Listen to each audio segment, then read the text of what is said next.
Jesus está na minha vida, Jesus está no meu silêncio. Agora eu sei porque sou feliz, a dor já não me deixa sem crer.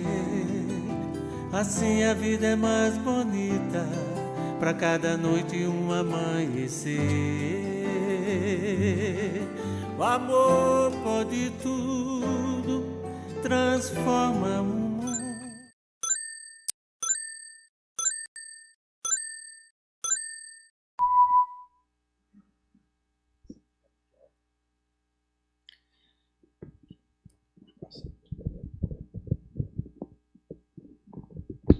Aí, pronto, deu certo agora. Obrigado, Saulo.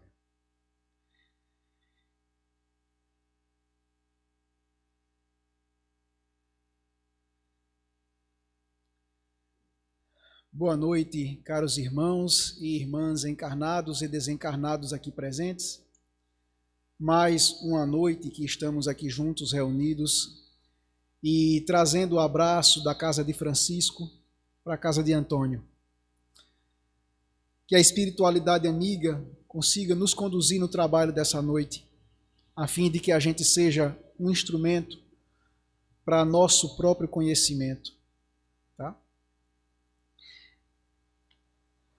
O tema que Sávio nos trouxe é um tema de profunda importância, pelo simples motivo. A doutrina espírita tem por base esta literatura. Mas, dito isto, imaginemos cada um de nós nessa existência, mas em tantas outras que a gente já teve, chegamos até aqui, da forma que somos, da maneira que somos. Nessa estrada essa que é a estrada da vida. E imaginemos que nessa estrada há várias circunstâncias e em algum momento temos uma bifurcação. E essa bifurcação nos leva a olhar os dois caminhos que a gente não sabe onde vão dar. Mas um deles tem pedras, tem galhos, poucas flores, mas muitos obstáculos. Já o outro é mais largo, parece ser mais fácil de andar porque a terra está mais plana, tem flores, borboletas, pássaros. Qual caminho vocês escolheriam para andar? Qual caminho? Na bifurcação da vida. A nossa resposta praticamente é o caminho que tem flores, o caminho que está mais plano, o caminho em que a gente vê a beleza já de cara. Mas não sabemos onde aqueles caminhos vão dar. E qual a movimentação para que a gente entenda ou compreenda onde aqueles caminhos vão nos levar? Eu ainda não sei, mas um vai dar num terrível abismo e o outro vai dar num oásis. Mas eu ainda, na caminhada, eu não sei onde eles vão dar, onde a estrada vai dar. E lógico, quando a gente para fazer essa reflexão, existe uma forma de ver o final da estrada. Aqui do meu lado tem uma montanha, tem uma serra, um monte, um morro. Se eu subir a este morro, eu consigo me elevar e ver o que tem depois daquela estrada, ou vou ter noção onde aquela estrada vai me levar. Talvez até consiga enxergar o final delas e ver que uma vai levar ao abismo e que a outra vai me levar ao oásis. Não é assim? Tendo isso em vista, a gente vai agora fazer uma reflexão, porque tem uma narrativa de Humberto de Campos, lá no livro Brasil, Coração do Mundo, Pátria do Evangelho, que Humberto de Campos traz ela. E eu vou ler na íntegra para que a gente não tenha nenhum erro.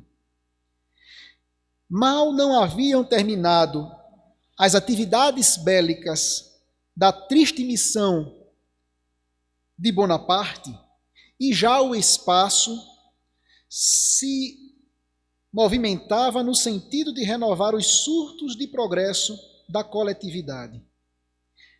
Assembleias espirituais, reunindo os gênios inspiradores de todas as pátrias do orbe, eram levadas a efeito nas luzes do infinito para a designação de missionários da nova revelação. Em uma das tais assembleias, presidida pelo coração misericordioso e augusto do Cordeiro, fora destacado um dos grandes discípulos do Senhor para vir à terra com a tarefa de organizar, compilar ensinamentos que seriam revelados, oferecendo um método de observação a todos os estudiosos do tempo. Veio nosso querido Allan Kardec. Humberto de Campos, nesse momento, nos traz uma palhinha de como funciona o plano espiritual, de como a espiritualidade amiga vem conduzindo os nossos trabalhos e que a gente às vezes não se dá conta. Porque a doutrina espírita, ela já vinha sendo formatada. E a espiritualidade, após o contexto com Bonaparte, que nós já sabemos, o contexto histórico, já trabalha esse novo cenário. E traz esse discípulo do Senhor, que veio com o nome de Hippolyte Léon Denisard Rivaio, conhecido por todos nós como Allan Kardec. Esse que foi o intelectual capaz de codificar a doutrina espírita. Essa obra que nós temos, essa doutrina que nos revela tantas coisas. Mas o nosso querido Hippolyte Léon, em sua existência, em que codificou a doutrina, ele foi um cientista.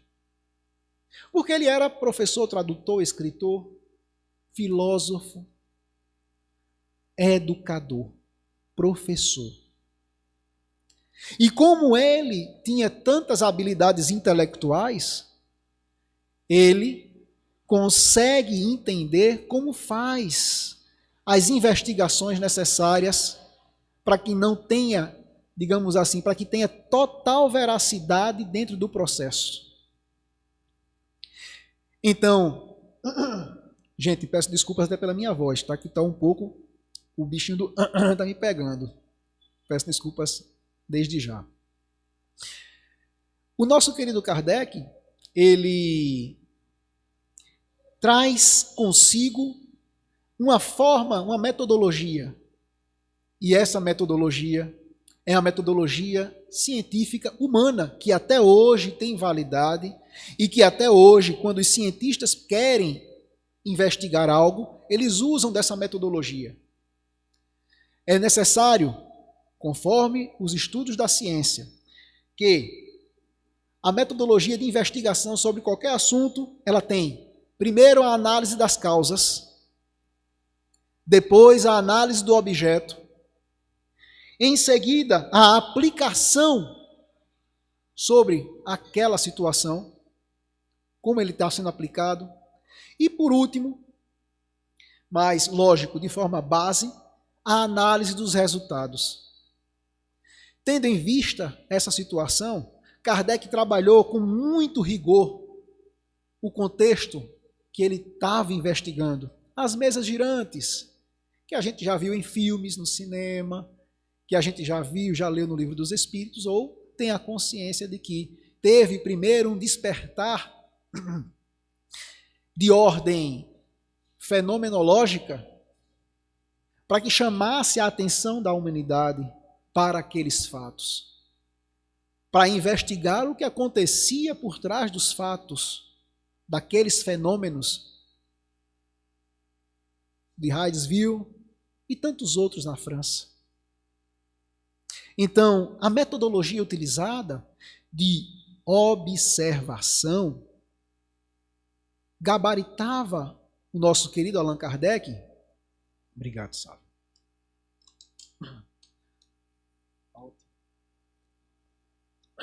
Gabaritava nosso querido Allan Kardec para, através dessa observação, trazer para a gente com muito rigor, com muita seriedade, e trabalhando os controles universais da ciência, trouxe para a gente o Livro dos Espíritos. Mas eu posso dizer que essa obra é a obra que nos ajuda a subir o morro, a subir a montanha. Por quê? Eu não sei vocês, mas Sávio trouxe até uma palhinha aqui na campanha do quilo, ele percebeu as necessidades, foi conversando com as pessoas, foi percebendo as pessoas. A gente hoje fez também campanha do quilo, né, Mazé? E percebemos como as pessoas estão lá nas suas casas.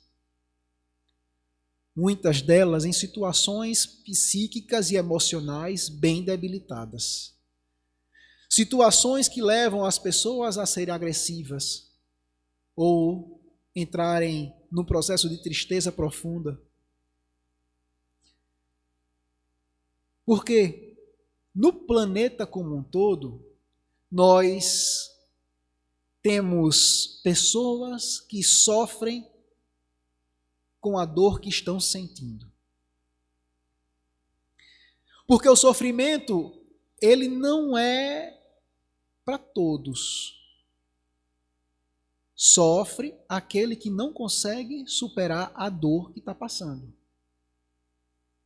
Porque eu posso escolher sofrer quando eu sinto a dor 2 vezes. Dói, mas eu estou sofrendo, eu estou sentindo uma dor pela dor que eu estou sentindo. Sofrimento. Então, a pessoa que perde um ente querido e não tem conhecimento da doutrina espírita, por exemplo, ela está sofrendo. Como muitas vezes, e até escutei recentemente uma pessoa que trouxe um exemplo, um laboratório da vida que nos aparece de vez em quando na rua, e disse o seguinte: Fábio, eu estou sofrendo muito porque o neto era o filho que eu não tive. Então eu fiz tudo por ele, eu reguei ele, que ela cuidou, deu escola, deu instrução. O filho que eu não tive. E o meu neto morreu. E pela morte dele, eu estou muito infeliz. E já tentei tirar minha vida. E não tiro isso da cabeça. E a gente parar para olhar aquela pessoa e entender, eu não consigo sentir o tamanho da dor dela, porque só o dono da dor sabe o quanto a dor dói. Só o dono da dor sabe o quanto a dor dói. Ninguém tem condição de aferir o tamanho do sofrimento ou dor do outro. Nós podemos ter uma noção do tamanho da dor. Porque se fosse comigo, como eu estaria enfrentando determinadas circunstâncias? Principalmente se eu não tivesse o conhecimento da doutrina espírita. Não dá para julgar. Então, conversar com aquela pessoa, fazer a devida escutatória é crucial. Para deixar o outro falar, colocar para fora, externalizando o que necessita, mas fazendo com que, através daquele nível de conversa e desabafo que já alivia de alguma forma, a gente consiga auxiliar dizendo: não fique assim. Deus é bom o tempo todo, Deus tem um propósito para cada pessoa. Tentar, como dizia Paulo, fiz-me de fraco para conquistar os fracos, e digamos assim, se adequava à linguagem do outro para poder socorrer o outro. E usar a linguagem da própria filosofia que o outro frequenta para poder tentar conduzi-lo a elevar-se. É um trabalho. É uma possibilidade. Então, essa pessoa especificamente, ela chegou num ponto da perda de um ente querido e ficou com tamanha tristeza que tentou tirar a própria vida. São duas circunstâncias complicadas por não compreender a doutrina. Ela entrou pela estrada larga, florida, e não estava preparada para as armadilhas daquela estrada. Mas outros tantos irmãos com dificuldades financeiras, por exemplo, eles também têm a sua dor. Eles também carregam consigo os seus sofrimentos. Porque algumas pessoas não conseguem se organizar financeiramente. E às vezes acham, sabe, que a solução está na casa espírita. A ponto das pessoas chegarem assim, algumas vezes, e assim: olha, ô Fábio, lá onde tu vai, não diz nem o nome, lá onde tu vai, tem um médium bom? Aí eu parei, mas por que um médium bom? Né? Não, porque eu estou passando por um problema, sabe assim, de ordem financeira, e preciso melhorar isso, eu preciso afastar essas mazelas de mim. E eu fiquei só escutando, e quando ele terminou toda a justificativa dele, eu fiz: tem um médium excelente. Um médium excelente. E ele olhou assim e fez: quem é? Quem é? Aí eu disse: Jesus.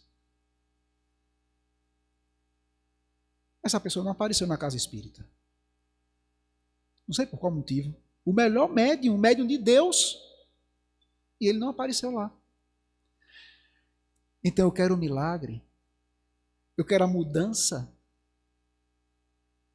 mas eu não quero me esforçar. A gente vinha até falando isso no carro, né? Enfim.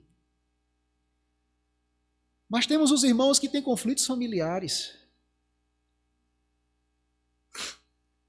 E diante dessa, que é uma das mais dolorosas situações, porque é na família que amamos uns aos outros, mas também, às vezes, odiamos uns aos outros.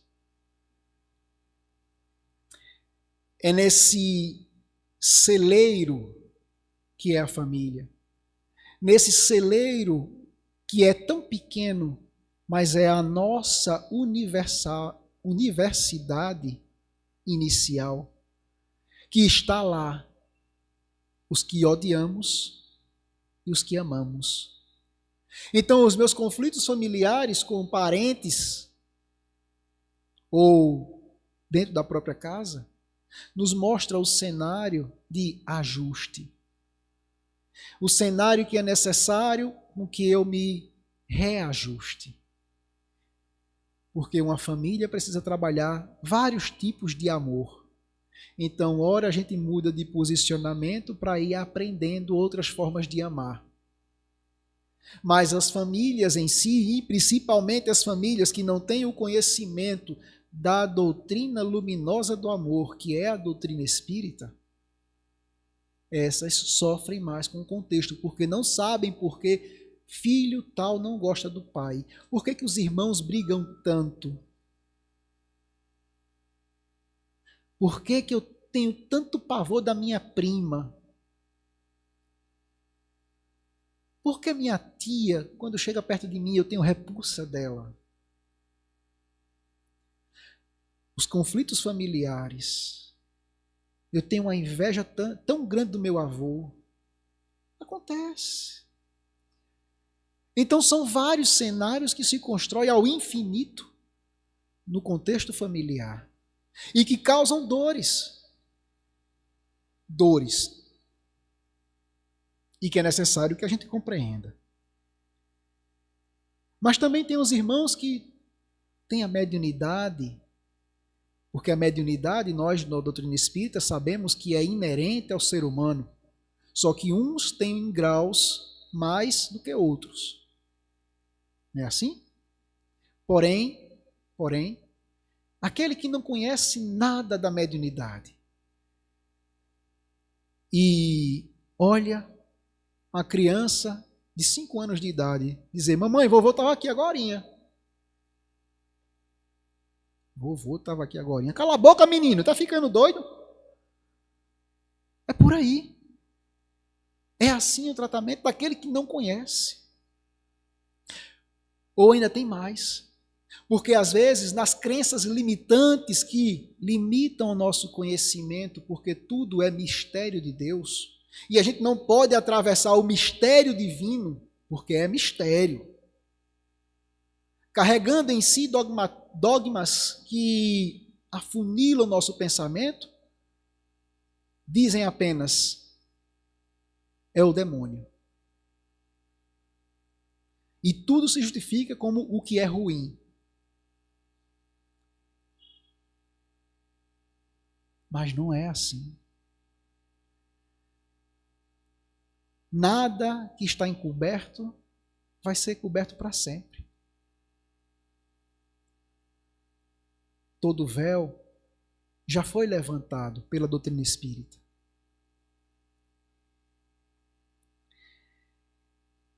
Mas temos outros irmãos que têm dificuldades em seus relacionamentos.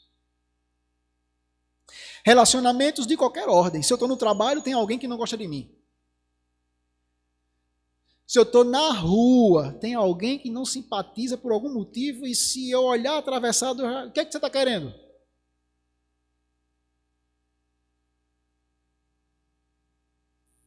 Tem gente que tem tanto comprometimento com relacionamentos que se afunilam ou fogem para dentro de casa e não querem ver ninguém.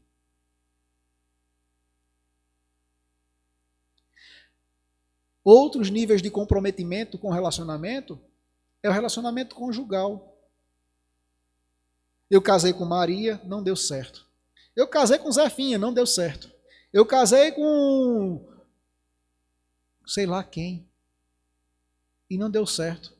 O problema é de quem? Delas ou meu? Ah, eu sou uma pessoa muito infeliz porque meu relacionamento nunca dá certo com ninguém. Por qual motivo? Será que eu já tive coragem para olhar para mim e compreender? Buscar compreender? Já tem outras pessoas que nos seus níveis de relacionamento precisam arranjar pessoas fora do país. E arranjam um namorado. Onde? Na Austrália, logo ali, pertinho. 36 horas de voo. Porque tem que fazer escala, porque o avião não vai viajar esse tempo todo. E aí? Ah, casou. Fábio, minha filha casou com um fulano lá do Canadá. Meu Deus do céu. Foi pertinho? Por que isso? Me perguntaram, uma pessoa evangélica me perguntou esses dias, por que isso?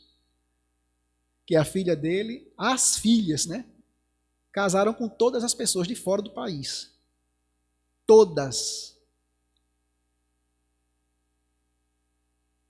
Ele perguntou por que isso? Aí eu disse: você quer que eu lhe responda de que forma? Na sua linguagem ou na minha? E explicá-lo na linguagem da doutrina espírita, eu sei explicar melhor. A casa é o planeta. Então, não tem barreira. Os países são barreiras nenhuma, não tem nenhuma barreira entre os países. Existem as legais, as jurídicas, mas a língua, mas não tem barreira. É a mesma casa, o mesmo local. Mas a lei de afinidade mostra que não importa onde estejamos, alguém que é afinado conosco vai chegar lá, ou a gente vai até a pessoa, em algum momento. Não tem como, porque a lei de afinidade não deixa ninguém separado, a não ser que seja uma necessidade do Espírito.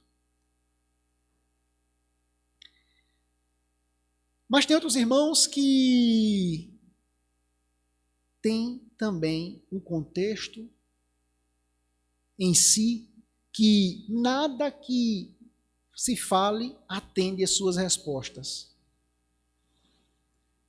E outros, esses espíritos pensam assim, como teve uma pessoa que chegou para mim e disse assim, rapaz, eu leio a Bíblia, mas eu digo com toda sinceridade, ela não tem informações, as informações sobre a espiritualidade é muito rasa. Eu parei, eu cocei a cabeça, porque não é. Existe muita espiritualidade na Bíblia, muita. Mas as minhas interpretações, ou as interpretações que eu escutei dentro das minhas crenças limitantes, fogem desse contexto. É diferente. A doutrina espírita vem apenas para tirar aquele véu que já está lá e esclarecer. Então, dentro de tudo isso, a gente percebe que tem muita gente com dor e com sofrimento sobre o planeta, com guerras, com fome e N outras coisas que a gente sabe. Mas chega um tempo que o espírito cansa. O espírito cansa. O espírito cansa da vida que está levando, da estrada que está caminhando. O espírito cansa de ter que fazer maus escolhas. E para esse espírito, porque existem duas vertentes, o espírito que cansa, ele tem as duas escolhas para fazer, inclusive depois que se sente cansado. Uma é, desisto de tudo, me entrego, paraliso, paro. A outra é, vou buscar algo que me preencha. E para esses espíritos que querem buscar o que se preenche, o coração, a mente, o ser, a doutrina espírita é a melhor resposta. Porque vai responder quem sou, de onde eu vim, para onde vou, o que faço quando eu estou com tanto problema na mão. Respostas básicas e, ao mesmo tempo, complexas. Complexas porque depende de um movimento do espírito. Então Kardec, quando montou essa obra, na primeira página do Livro dos Espíritos, ele diz, essa obra é sobre a imortalidade da alma. A natureza dos espíritos e suas relações com os homens. É sobre as leis morais. É sobre a vida presente. É sobre a vida futura e sobre o porvir da humanidade. Na primeira página do Livro dos Espíritos. Está lá. E como Kardec era um cientista, que a gente falou lá no começo da conversa, ele desenvolveu, através da metodologia da ciência humana, ele também dividiu esta obra em 4 partes. As partes eram as causas, o objeto, a aplicação e a análise de resultados. Assim a ciência trabalha, não é assim? Agora, Kardec fez o quê? O primeiro livro do nosso Livro dos Espíritos, ele traz justamente as causas. E qual é a causa? É Deus. Ele trata de Deus. E como tratar de Deus, ele traz, nesse contexto, a base teológica e científica. Porque Deus é causa primária de todas as coisas. e inteligência suprema do universo. Existe até uma música que diz assim, né? Ninguém explica a Deus, ninguém explica. De fato é, ninguém explica a Deus. Porém, a essa informação que os Espíritos nos trouxeram, eu me dou por satisfeito, porque a minha condição psíquica, emocional, moral da atualidade só me cabe Deus dessa forma. E é por isso que essa resposta preenche o nosso ser. Porque se Deus é a causa primária de todas as coisas e é a inteligência suprema do universo, ele não vai errar nunca. Nunca. Embora a gente às vezes ache que Deus está exagerando com a nossa vida, né? Ah, porque ele está fazendo demais. Será? O que será que eu tenho feito tanto para merecer aquilo? Então Deus, que é o princípio de tudo, cria três. A doutrina espírita nos mostra que temos três tipos de organização no universo: Deus, os espíritos e a matéria. E a partir daí tudo se resolve.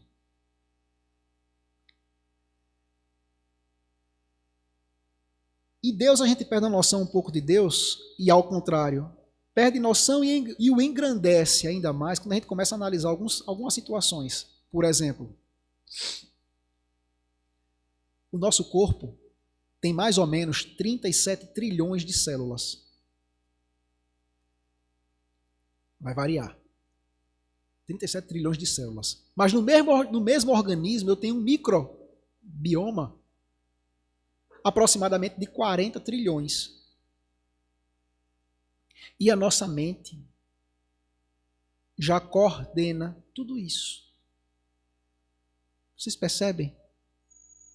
Como princípio inteligentes que somos, nossa mente já coordena tudo isso. Se no micro Deus já é tão grande, no macro a gente não tem noção. Porque o James Webb traz para a gente que temos aproximadamente 800 mil galáxias.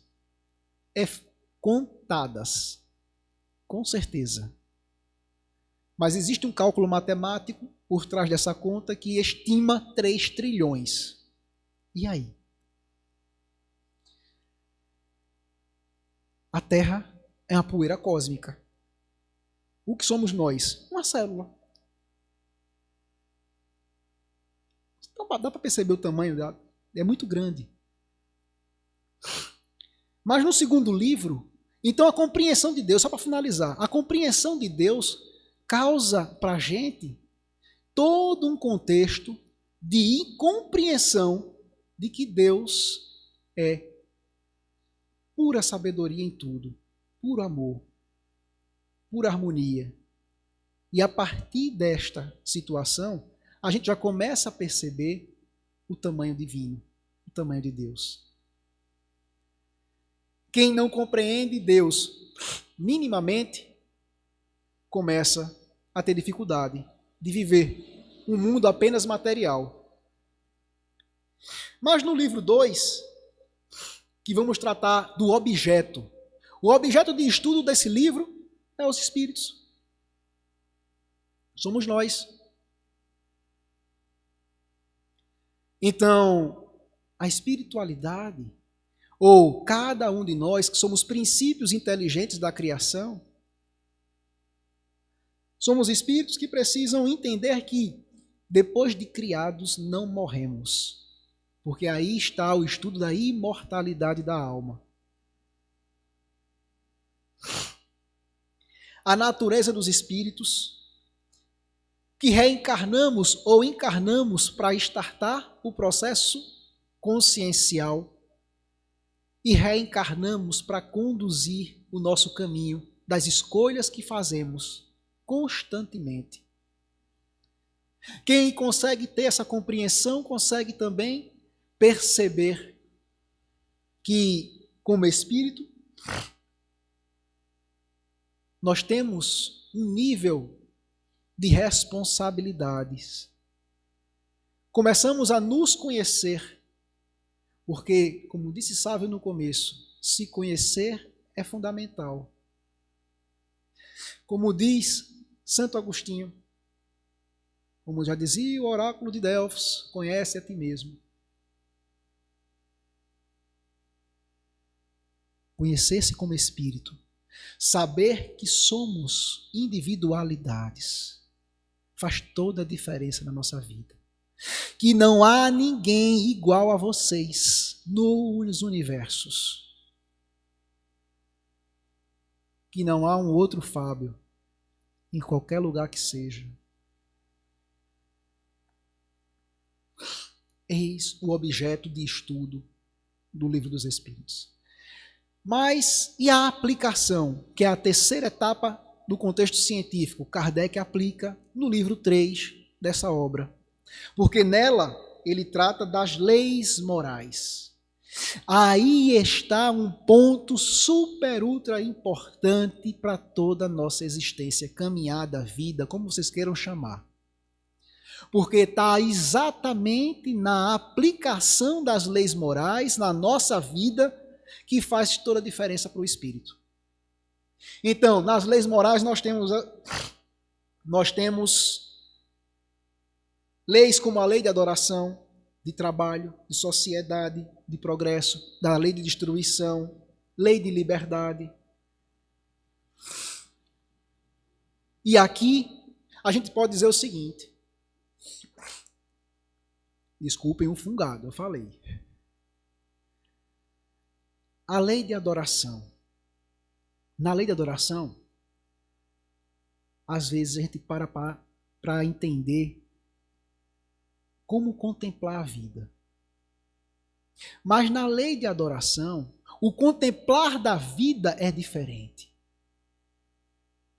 Porque quando a gente estuda a lei de adoração, a gente percebe que a minha forma de viver, os meus atos, eles definem se eu estou contemplando a Deus ou indo de encontro às suas leis.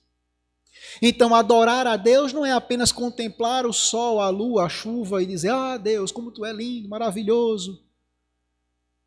Num estado de louvação inerte.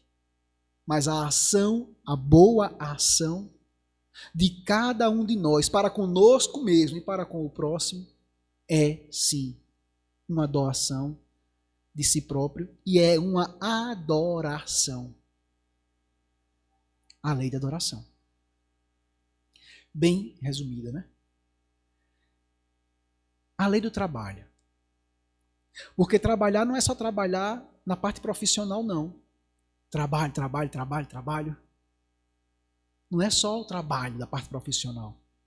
Mas o trabalho que a espiritualidade fala é o trabalho que você tem para cuidar de você. Dá trabalho. Já parou para perceber como é difícil dominar o que tem dentro de si? Tô doido para xingar, sabe? Já xinguei. O pensamento já xinguei, só não falei. Já comecei a dominar alguma coisa. Que anteriormente, do jeito que eu pensava e falava. É um trabalho. É um trabalho de se esforçar para fazer a coisa acontecer.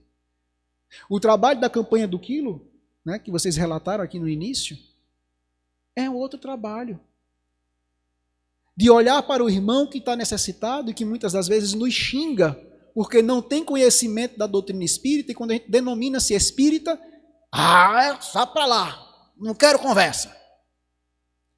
Aceita a mensagem em nome de Jesus? Não quero mensagem nenhuma, vá-se embora, passando daqui. Acontece.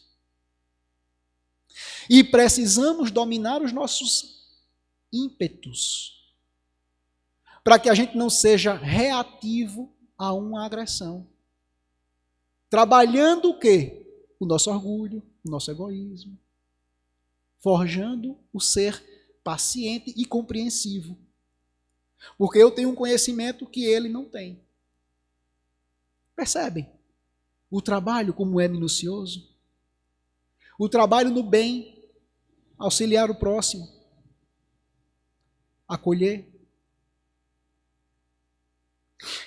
Na lei de sociedade, a gente consegue perceber que não é em casa, trancado, que eu vou conseguir evoluir. Não é me excluindo daqueles que são problemáticos que eu vou me dar melhor. Ao contrário, é indo de encontro aos problemáticos que eu vou conquistar paciência, que eu vou conquistar perdão, o exercício do perdão, que eu vou trabalhar a minha compreensão. Porque a lei de sociedade está intrinsecamente relacionada com a lei do progresso.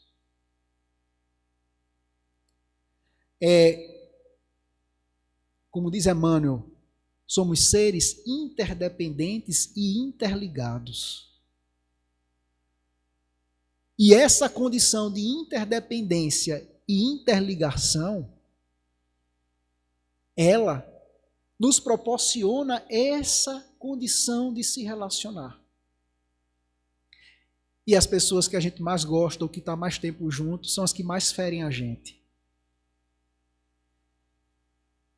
E que a gente precisa ter carinho, compadecência, compaixão, compreensão para conduzir. Porque quando eu estou assim no trabalho, a pessoa do trabalho vai para casa e eu vou para minha casa. A gente está afastado. Mas dentro de casa é mais complicado. Né? E é uma pequena sociedade. É um núcleo social pequenininho. É o nosso lar, nossa casa. Na lei do progresso, tudo progride. Tudo progride. Inevitavelmente. A gente progride. O organismo progride. O planeta progride.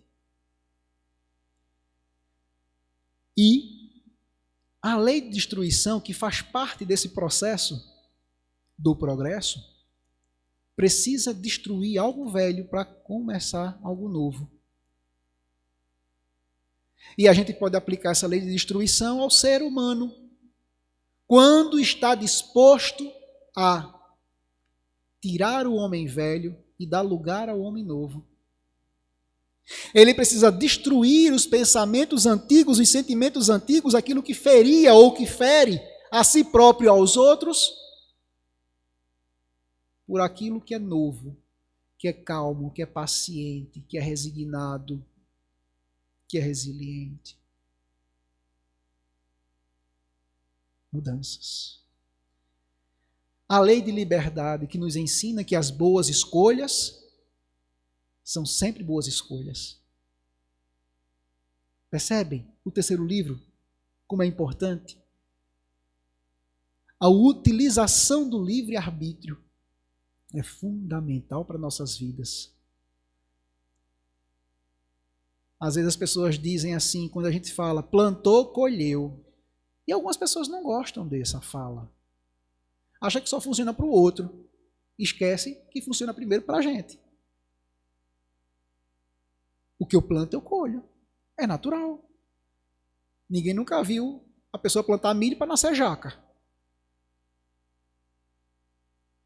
É da lei. A natureza nos ensina. E a doutrina espírita está em a natureza. Mas tem uma lei que é a maior, talvez, para todos nós. A lei de justiça, amor e caridade. A lei de justiça, amor e caridade que mostra quanto Deus é bom. Porque é uma lei que é equilibrada. As forças da justiça, do amor e da caridade estão andando em conjunto. Não pensemos nós que Deus, agora para punir, vai dizer assim, não, agora eu vou usar de justiça. E aquela pessoa está ali sofrendo porque Deus está sendo justo com ela. Não. Senão não seria Deus. Seria um vingador. Aquela pessoa está sofrendo e está passando por seus gargalos porque precisa aprender. Mas Deus, junto com aquela condição de sofrimento ou de dor que aquela pessoa está passando, Ele manda pessoas para auxiliar. Porque Ele tem amor à criatura que Ele criou. Qual artista não tem amor à sua obra? Qual pai não tem amor aos seus filhos? Deus tem amor com a gente. Então ele dá o peso, exerce a justiça, mas ele dá as janelas para você poder receber os auxílios que necessita. Ele nunca nos deixa sozinhos. Nunca estamos sozinhos.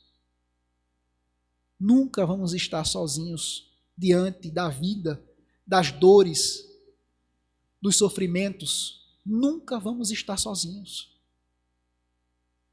Há sempre alguém orando por nós no mundo espiritual e na terra também. Eu lembrei aqui agora do filme As Mães de Chico, onde uma das mães, ela vai trabalhar, a funcionária, né, a secretária, vai com o filho para a rua, o filho cai da bicicleta e morre. E essa mãe, quando sabe, entra em parafuso. E aquela coisa toda, e vai e mexe, é a culpa da empregada, não é? E resultado, onde está aí a lei de amor, a lei de justiça, amor e caridade? Onde está? A gente pergunta, né? Anos depois, ela tem a oportunidade de se encontrar com Chico Xavier. E foi questionar Chico, diante do fato, porque ela tinha, ido até para a justiça para prender aquela empregada, enfim, um monte de coisa aconteceu, gente. E Chico olha para ela e fala assim: minha filha, naquele dia, o seu filho precisava voltar para casa. Era o dia para ele voltar para casa. A espiritualidade, Deus foi tão bom contigo que te tirou de ser na sua mão. Porque se fosse você, mãe, se tivesse acontecido com você, ao invés da empregada, como você estaria? A mostrar para ela que ela poderia ter caído num processo depressivo profundo e não ter mais se levantado por culpa. Porque quando a gente faz alguma movimentação que a gente percebe o tamanho do problema, e é nós que fazemos, a nossa mente faz lá um alerta: culpado, culpado, liga logo o alerta do culpado. E muitos de nós, por cairmos em culpa, entramos num processo de tristeza profunda, depressão e quem sabe até tirar a própria vida. Percebem como essa lei de amor, de justiça, amor e caridade funciona? Estava tudo no lugar certo. Mas eu tinha dificuldade de compreender. E hoje essa mãe conta em palestras sobre esse assunto. Porque ela conseguiu compreender depois que Chico conversou com ela. A lei de justiça, amor e caridade. Mas tem o quarto livro, para a gente já ir se caminhando para os finais. O quarto livro, ou a quarta etapa científica, é das análises de resultado. Análises de resultado. E na análise de resultado, a gente consegue perceber se aquilo que foi aplicado, né, se o Filho de Deus, que é a base de tudo, é o Criador, aquele Espírito que foi criado, aplicou bem as leis morais, qual o resultado dele? O quarto livro é justamente Penas e Consolações, do Livro dos Espíritos. E as penas e as consolações. Ou seja, o que eu utilizo das leis morais aplicados à minha vida me mostra o resultado final. É quando eu estou subindo no morro, é quando eu estou nessa caminhada toda, me reconhecendo filho de Deus, sabendo quem sou como espírito, aplicando bem as leis morais, eu estou subindo o morro. Para quando eu chegar no topo do morro ou da montanha, eu olhe e perceba a estrada e ver que aquela que é florida, plana, reta, bela, com flores e borboletas, ela vai me trazer o abismo. Porque é a estrada do que é de prazer momentâneo. Eu vejo o belo e já estou lá. Se é bom, eu já estou lá. Porque é bom folgar no domingo. É bom botar as pernas para cima, descansar. É necessário. Mas se eu faço isso o tempo todo, porque é prazeroso. Se eu como o tempo todo, porque a comida dá prazer. Se eu gosto de sair com os amigos o tempo todo, porque dá prazer viver com os amigos. Eu estou citando aqui coisas bobas, banais, talvez para muitos, mas é a estrada florida da vida. Se eu compro um telefone mais novo, aí saiu um mais novo, eu tenho condição de comprar, vou lá, compro de novo, porque saiu um mais novo. Aí eu troco de carro porque eu... entende? É o material. É tudo aquilo que eu vejo que vai morrer um dia, que vai se acabar um dia. Mas a estrada mais difícil, com poucas flores, mas com galhos, espinhos, pedras, obstáculos iniciais, ela me leva no oásis. Mas eu só consigo enxergar melhor isso quando eu subo o morro, a montanha. E para subir a montanha, eu tenho que usar uma ferramenta. Eis o livro dos Espíritos. Que é esse livro que responde nossas perguntas.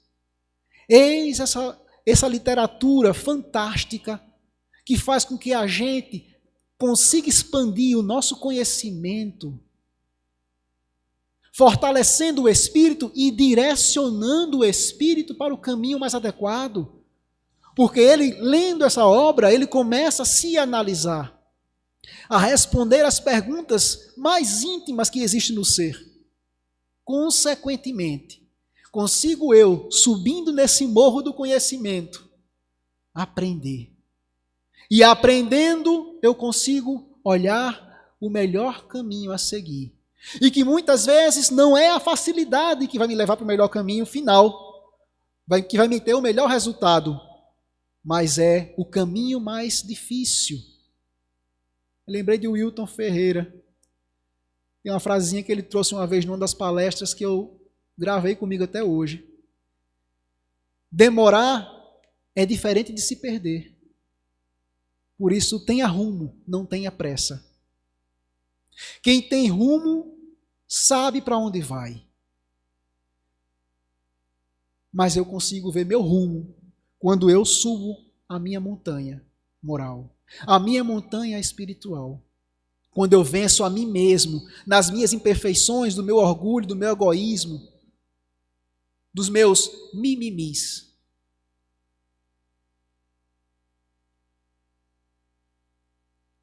Automaticamente, eu estou subindo o morro. Me veio também agora aqui na memória uma fala de Emmanuel, que utilizamos até num dos estudos lá do Leal recentemente.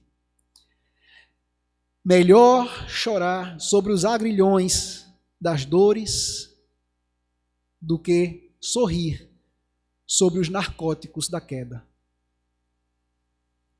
A nos mostrar que muitas das vezes o que é felicidade é só aparência.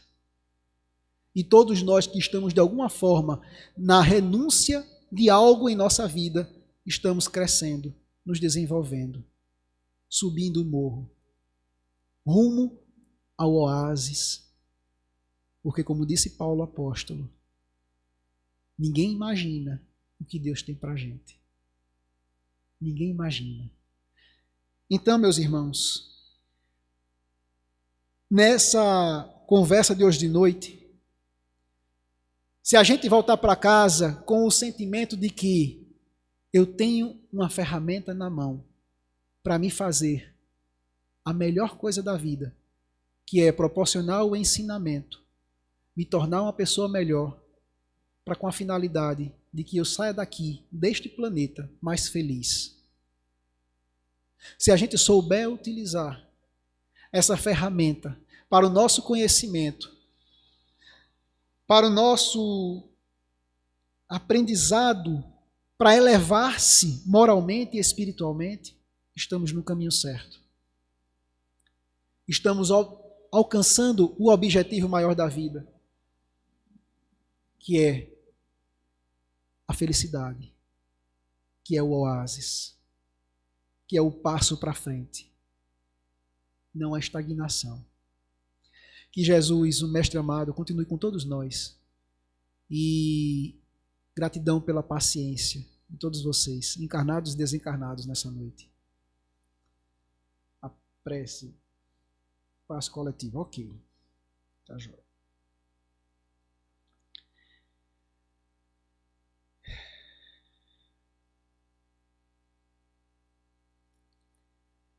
Nesse momento, meus amigos,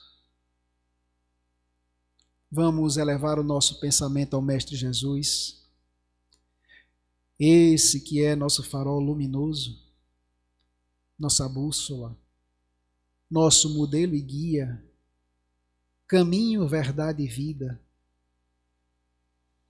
de toda a humanidade. Agradeçamos a esse Mestre por todas as luzes aqui nessa noite derramadas. Luzes que nesse momento caem sobre cada um de nós. Luzes para extirpar as nossas trevas interiores, as nossas dores morais. Luzes para aliviar as nossas aflições, os nossos sofrimentos.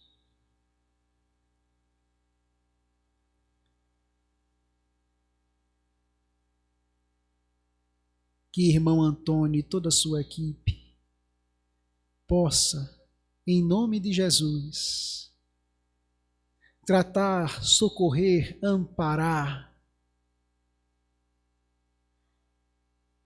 a todos nós, encarnados e desencarnados aqui, nesta casa de socorro, hospital e escola.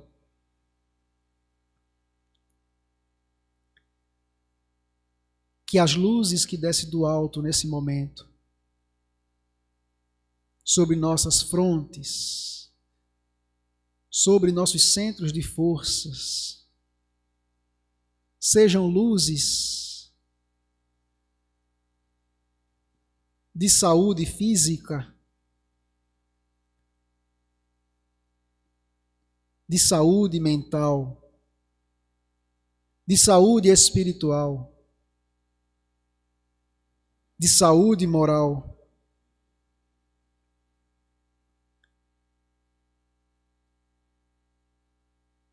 Luzes de compaixão, luzes de compreensão.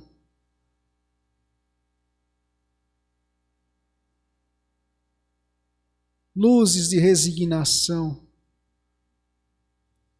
luzes de harmonia, de alegria, de felicidade,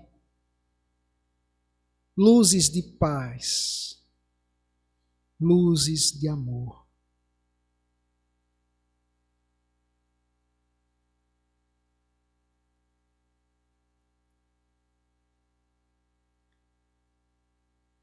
Que essas luzes que advêm do Mestre Jesus possam ser espraiadas a todo o planeta, a todo que seja o irmão em sofrimento, em dor, em miserabilidade moral e espiritual.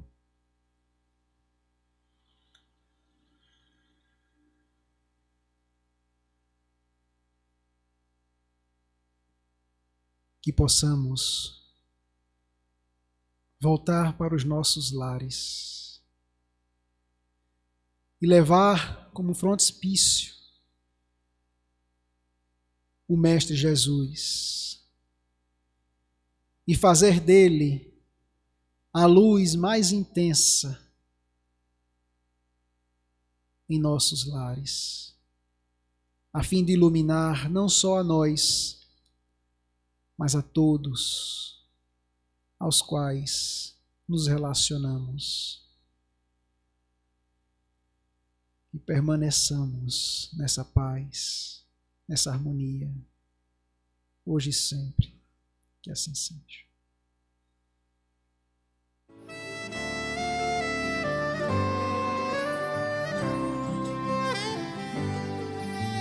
Jesus está no meu coração, Jesus está no meu pensamento, Jesus está na minha vida, Jesus está no meu silêncio. Agora eu sei porque sou feliz, a dor já não me deixa sem crer. Assim a vida é mais bonita, pra cada noite um amanhecer. O amor